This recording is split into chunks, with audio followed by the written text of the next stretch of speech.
सल्लल्लाहु अलैका या रसूल अल्लाह वसल्लम अलैका या हबीब अल्लाह। आना पलेखे आना बशरी दे तेनू जानने वालिया जान लिया। आना पलेखे आना बशरी दे अलिफ दे मुख ते मीम दा घूंघट अलिफ दे मुख ते मीम दा घूंघट आशिकां ने पहचान लिया। आना पलेखे आना बशरी दे तेनू जानने वालिया जान लिया। आना पलेखे आना बशरी दे मीम दे कुंड विच अलिफ नज़ारा ते लुकना नहीं महबूबा। सच्चियां गल्लां करनी तो आशिकां रुकना नहीं महबूबा। अरिश ते सी फिर फरिश ते आया ताइयों बदल मुकान लिया। आना पलेखे आना बशरी दे तेनू जानने वालिया जान लिया। आना पलेखे आना बशरी दे लोकी कहंदे अर्श बरी उते अज पर मेहमान गया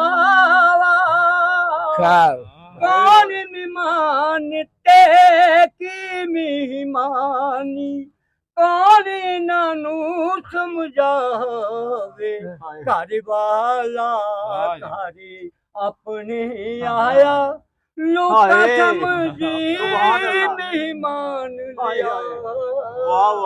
आना पलेखे आना बशरी दे तेनू जानने वालिया जान लिया।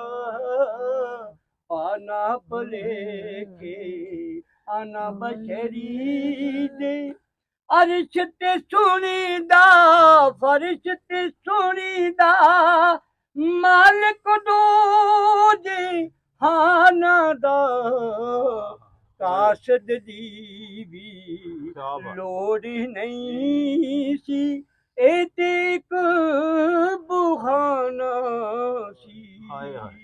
विच जबरील चोला सिदरा वाला होया में हुरान गया।